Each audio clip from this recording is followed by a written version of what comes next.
Hello everybody and welcome back to yet another whiteboard video, and in this one I will show you the most likely price action of Bitcoin and S&P 500 for the rest of 2025, the way I see it as the most likely, of course, and I'm gonna give you as a counterweight as well alternative scenario if my most likely scenario gets invalidated. So let's go to it.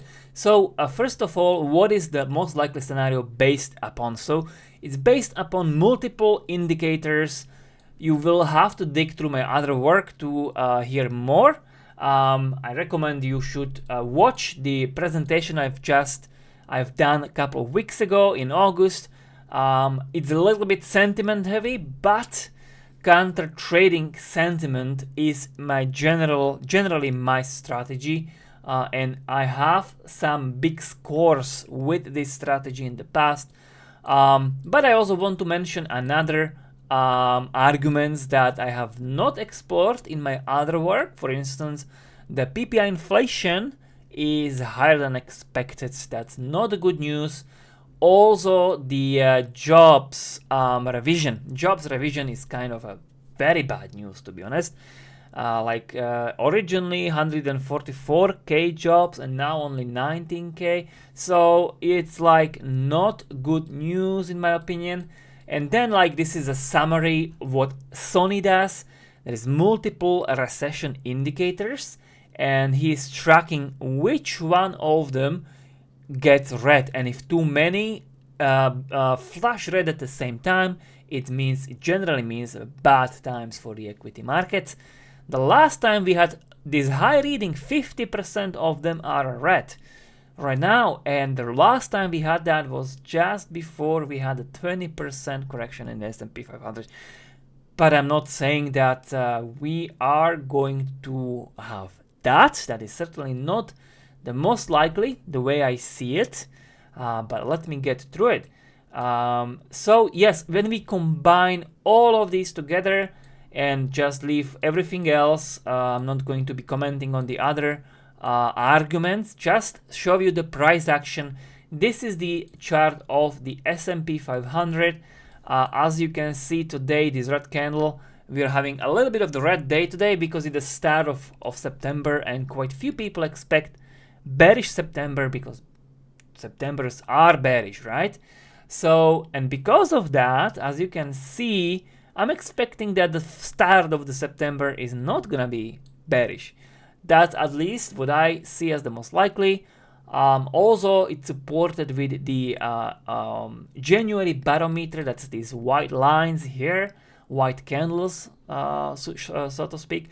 And this arrow is basically just what I expect as the most likely. So I expect still a little bit of the upside, but maybe not up to 66 or 6700, maybe not as high, but maybe still a little bit higher, or just sideways. And then after the FOMC meeting, I'm actually expecting quite a decline, okay? And then after that, approximately 10% correction, maybe only 7 to 10% correction. And after that, actually start of the recovery. But before the year ends, I do not think it's likely we are going to go over the top that we are making this month, or maybe have already made at the end of August. We will see. So that's the most likely S&P 500. Crypto is strongly correlated, so in that case, I expect for Bitcoin only to go back to 115k. Today it was 111, and then actually reject slowly but surely. And then when the S&P 500 drops down, then of course the Bitcoin and all the cryptos drop down. And I expect that this red line is the 50-week moving average, and that is going to be, in my opinion, a super good support, because we've always bounced how many times? This is the 2024, just it saved us there. This is the April 2025, it saved us here.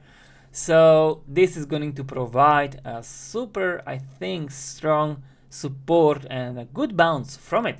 So in that case, I would expect a very good bounce in October, but not as good as the people think, because people expect, or so many people expect, because of the Fourier cycle theory, that the Q4 is going to be parabolic and October most of all. So in that case, they're going to be very disappointed and they will not sell, because maybe the bounce is going to be like from 95k to like 105k or so only. And then, shockingly perhaps, at the start of November, when the S&P 500 will be retesting its lows, when the S&P 500, because it also needs to move down at the same time, because it's so strongly correlated.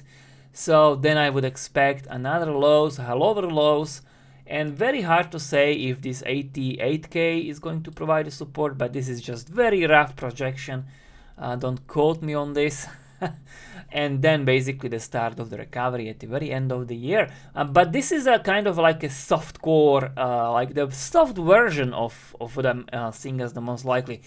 If we would get some kind of a really bad news, some unexpected bad news, if some big panic would set in, then actually this is all gonna go lower, and also this S&P 500 correction is also gonna be lower.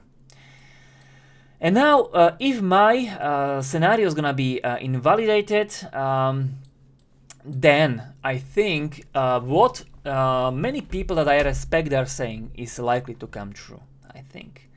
And I will show you how that would, in my opinion, or how that could look like. So there is a big difference here. I also, in this scenario, I also have, like, we are just gonna go slightly up in the first half of September up to the FOMC meeting, okay?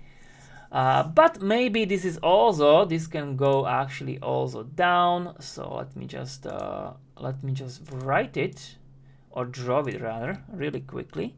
So we could also have this and this like that. So we could also go a bit lower until the FOMC meeting and then start actually going up. But this is the biggest difference between this scenario and the one that I believe is the most likely. That in the most likely scenario, I believe that the FOMC meeting is gonna be a top. But in this alternative scenario that I think fits to what many people are saying, then the FOMC meeting is going to be the point from which we are gonna be rallying and rallying really hard.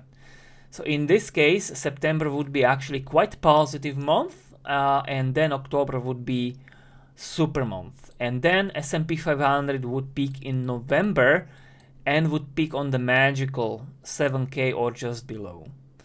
Okay, I hear that a lot, and I mean a lot. I hear that 7k until before the end of the year. So that's why I'm making a scenario where I'm projecting that as well, and keep that as my reserve scenario. I will be basically betting on the first one to come true, but if I will start seeing signs of invalidation, I will be jumping on the train on the second one. And what would that do, or what would that mean for crypto? So in that case, again, I'm gonna give credit to all the other people because, or not all, but to many other people that expect new all-time highs in Q4, because in that case, I think crypto would reach the new all-time highs in Q4 this year. And then I think we've bottomed already. I think this cannot be broken. Also, there is two crucial moving averages. That's basically the bull market support band. But also, if you look closely, they are crossing. They are crossing. Maybe I will indicate it on the other scenario.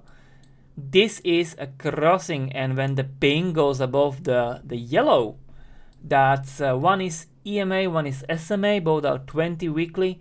When the pink goes above yellow, that is a bearish crossing. That's a death cross. So again, I think this scenario is more likely, but we shall see. Nobody knows. Nobody knows how the markets are really gonna go. We're all guesstimating. So I am basically, I need to be prepared. Like, what if just the people are right and we are gonna see the 7k this year? for the S&P 500 and 6K for Ethereum as well.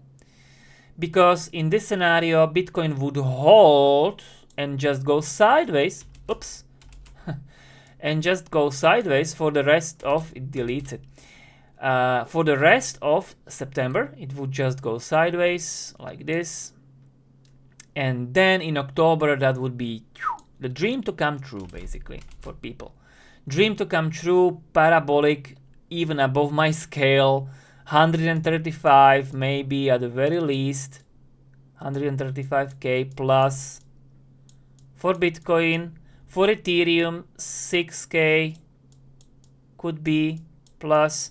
So that's just shocking, actually, again, kind of a shocking surge in October. And then again, I would expect some kind of a M to appear, with this M being either higher, ideally a little bit higher actually, and then strong rejection with the S&P 500. That would, yeah, that I also indicated that after the 7K, there's going to be a correction of approximately 10%, maybe a bit more. And then basically the crypto is gonna project, is basically gonna go down as like more, you know, like always, because it's just like S&P 500 on leverage kind of. And then again, I'm projecting that the red 50-week moving average would probably provide a support here, and that could be the start of a recovery and maybe the start of another actually run in Q1 of 2026.